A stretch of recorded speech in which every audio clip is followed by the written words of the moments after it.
So over here, Korach is launching his mutiny against Moshe Rabbeinu together with Dosan Aviram. These are his cohorts. They're the ones who have the problem from the very beginning. And there's another person mentioned, On Ben Pelis. They're all from the tribe of Ruvain. The Midrash tells us that there's a principle known as Tov l'tzadik v'tov l'shcheno. It is good for the tzaddik, and it is good for the person who's the neighbor of the tzaddik. And we say, Oy l'rosha o l'shcheno.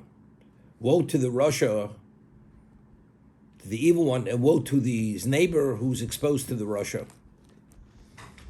We find in terms of the encampment that the four camps encircled the camp of the Levites, Machne Leviah. Moshe was from the Machne Leviah. He was a Levi. And we find that where Moshe camped, the one who was his neighbor was Yisachar Zvulun. Where Korach camped, his neighbor was Dosan Aviram, Korach.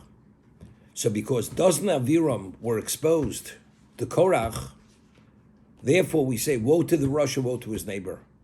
That there's a certain influence that a Rasha has on his neighbor, and that influence causes him to become part of the same perspective as the Rasha. The tzaddik, Moshe Rabbeinu, being the one who's the ultimate of Torah, his neighbor was Yisachar and Zvulun. Therefore, Yisachar so special, and Zvulun, although they are the ones who are involved in the financial support of Yisachar, they're also special.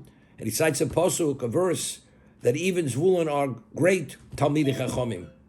And the reason why they're great Talmidei Chachamim is due to the original exposure that in the encampment they were exposed to Moshe Rabbeinu. We had asked at one time, we find that after the Kriyas Yamsuf, the splitting of the sea, the closing of the sea, destruction of the Egyptian armies, and the war with the Amalekites, the Torah tells us, Vayishma Yisro. Yisro heard something, and Chazal tell us, what did he hear? He heard the splitting of the sea and Milchemes Amalek. And when he heard about this, he went and he abandoned all his glory in Midian, and he went out to the desert to become part of the Jewish people. And we had recently that Yisro had multiple names. One of the names that Yisro had was Chovov, from the word Chaviva. Why was he called Chovov? Shechibi v'es Torah.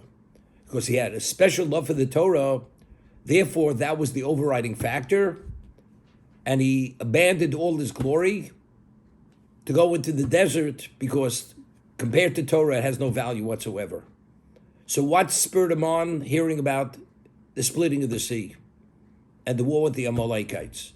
But why was he able to overcome his personal conflicts, leaving his glory? That's because Chiviv is Torah, because he had a special love for Torah.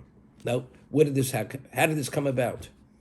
How did this special love for Torah come about? I mean, it didn't happen in a vacuum. Now, when Moshe fled from Egypt, he spent many years in Midian, and he became Yisro's son-in-law. He married Zipporah, his daughter. And he shepherded the flocks of his father-in-law, because we speak about the burning bush. Then he was shepherding the flocks near the desert. That's when he experienced the burning bush. And he had the communication to return to Egypt to become the Goel, to become the Redeemer of Israel. Do you know what it means to be associated with Moshe Rabbeinu for 50 years? Or maybe more.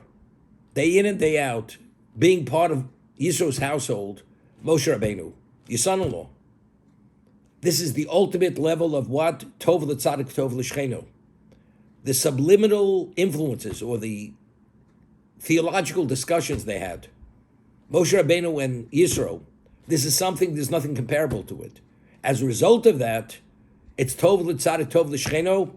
The moment Yisro heard something, he's the only one in the world. The whole world was aware of the Kriyas Yamsuf. Nobody else made a move. It wasn't enough to move them. But because Yisro Chiviv is Torah, because he had special love for Torah, that was the overarching fact, and therefore he gave up everything to go to the desert. Where did he get this Chavivus? Where did he get this special love for Torah? The answer is, if you interact and you're exposed to Moshe Rabbeinu, although he was exposed pre-Sinai, but Moshe Rabbeinu already knew the Torah as the Avos HaKadoshim. He lived by the Torah even before Sinai. As a result of that, his level of representation was Tov l'Tzadik, Tov l'Shcheno. Therefore, Yisro was the only individual in the world, when he heard about the splitting of the sea, it catapulted him off his throne of glory to go into a desolation of desert to become part of the Jewish people. So that's Tov l'Tzadik, Tov l'Shcheno. The reason why Yisachar and Zvulun were so special, Chazal tell us, was because they were exposed in the encampment, they were adjacent to Moshe Rabbeinu. On the other hand, doesn't Aviram, because in the encampment they were near Korach's subliminal influence actually impacted on Das Aviram, as bad as they were, but to go and be part of this mutiny, to undermine and question the authenticity of Torah, that they wouldn't have done. It's only due to the influences of Yisro, therefore they became part of the group, and ultimately they were destroyed together with Yisro. That's Chazal. Oilu Rosha, woe to the Rosha, woe to his neighbor. But it's interesting. Korach. But it's interesting. Yes, Dasna Aviram, they were bad guys from day one. They were the ones when Moshe came out of the palace and killed the Egyptian. They witnessed it and they informed on him. And continuously, until this moment, Dasna Aviram had the worst record among the Jews. When they weren't permitted to go out on Shabbos to see if there was mun, they went out to see if there was mun, out in the field.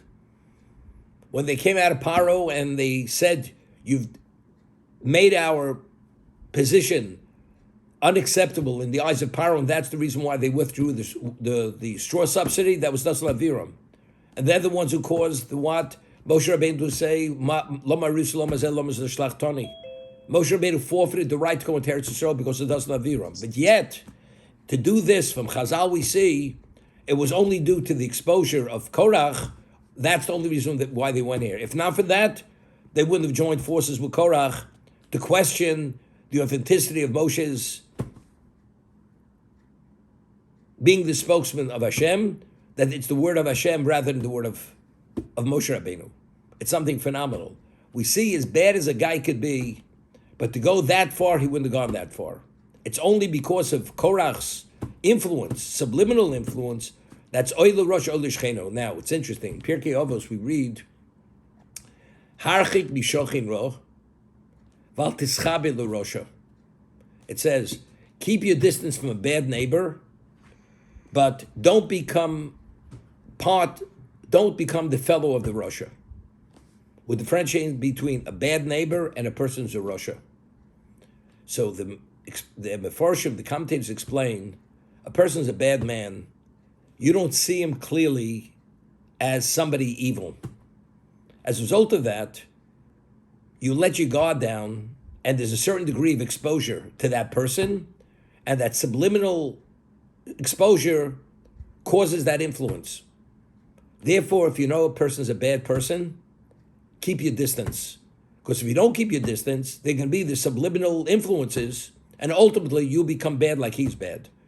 A person's a Russia, and you have your antennas up, and you see clearly, blatantly what he is, as a result of this, you're going to create fences not to be influenced by him. I'll give you an example.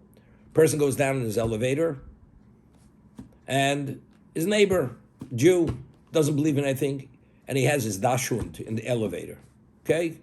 On a leash, short leash. So he shouldn't bite the guy in the elevator. And he says to the person, good morning, how are you? And they have just casual conversation between these two people. You never know what is said during that casual conversation that could influence the other person. You see this guy going down the elevator, wait for the next elevator. Wait for the next one. Because you don't want to have any exchange of words or salutations, anything. Because you never know, he may say something, or he may be wearing something, a cologne, clothing, something that he represents that you may be attracted to.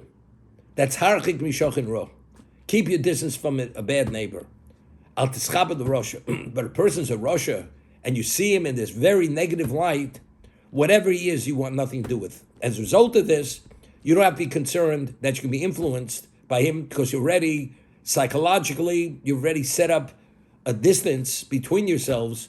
Therefore, the main thing is al tischaba. Don't have any dealings with him. But exposure, it's not going to influence. Korach was holier than thou. He had that special pedigree. He was the wealthiest Jew in the history of the world. He himself was a wise man, and he was a person of presence. That kind of person, you don't see him as evil. And they were of a similar ilk, Dasna, Aviram, and Korach. Therefore, there's that subliminal influence. As a result of this is Oy L'Rosha, Oy L'Shcheno.